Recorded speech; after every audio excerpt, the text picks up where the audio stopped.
Games Workshop is the worst company ever. Whatever the last thing was, that was the last straw. This is it. I'm gonna pirate, I'm gonna 3D print, I'm gonna leave mean comments everywhere I can. Down with Games Workshop.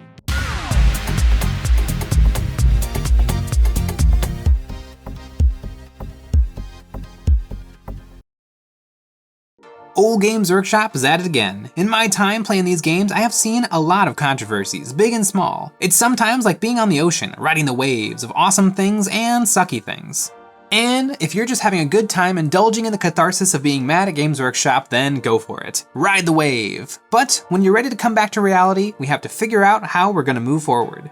We as gamers can have thin skin sometimes because we have invested a lot of ourselves into these games, but remember that the fun and entertainment is not owned by Games Workshop, it's owned by us. I have many fond memories of painting and gaming and making wargaming videos, but that's not because of Games Workshop, it is because of me.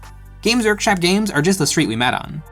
It's important not to take impersonal things personally. Being mad at a company is like being mad at the weather. When it's raining, you don't go marching out there and flick off the rain and throw a fit and then leave a mean comment. You take an umbrella, you get some boots, you do what you gotta do. You wanna know a secret? Most people don't care about the videos or blogs or Facebook pages. Most gamers are probably not even aware of the outrage or controversy.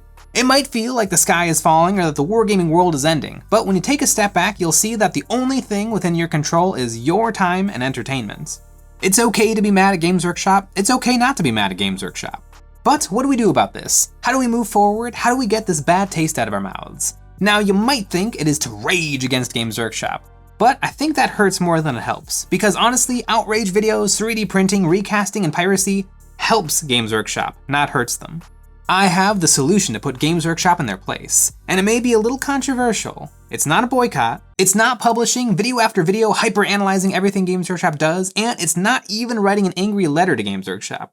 It's even more extreme than any of those things. What I propose is we all alter our wargaming content habits a little bit. Now, I'll let you in on a little secret. We here at Ye Olde Eons of Battle, we aim to make wargaming-centric videos that show you useful hobby tips and tricks, but I want to give you a little peek behind the curtain. My videos take a massive viewership hit when they're not covering a Games Workshop property.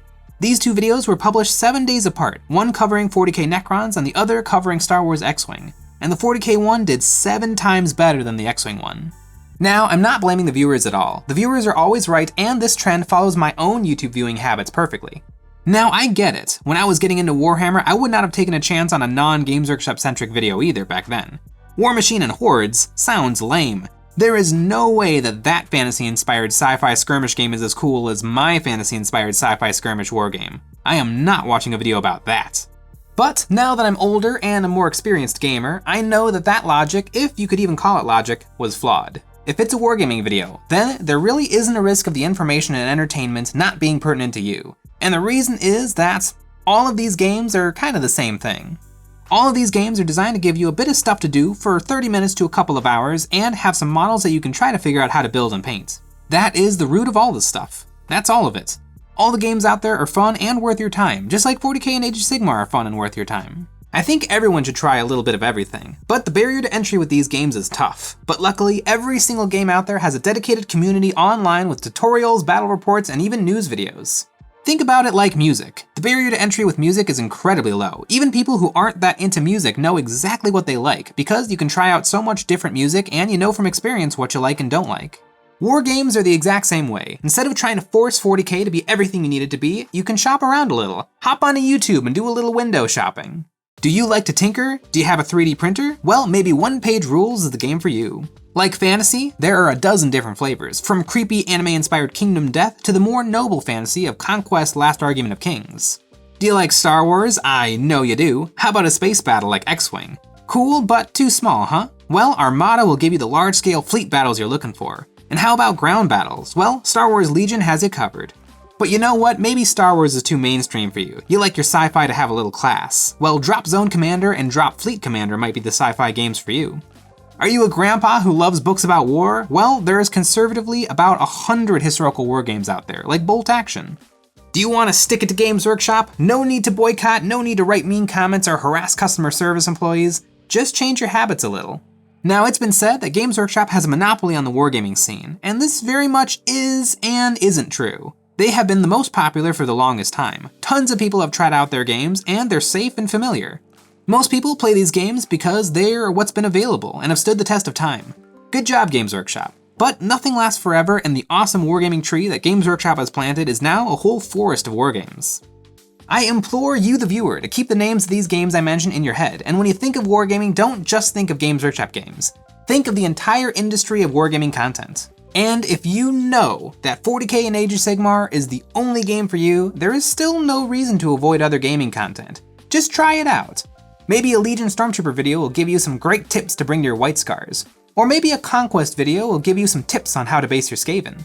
Think about you rocking up to the game store, and all of your buddies' jaws drop when they see your Primaris Marines with a sick camo stippling effect. They'll ask, "Hey, how the heck did you do that?" And you can look at them with smug satisfaction knowing you learned it from a Flames of War tank painting video. If we can get more eyes in more areas than just Games Workshop, then hopefully Games Workshop will start to see some real competition, because boycotts, recasting, or 3D printing ain't gonna get the job done.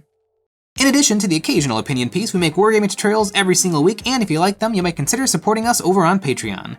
Over there, you'll gain access to some behind-the-scenes, hobby hangouts, and other exclusive content.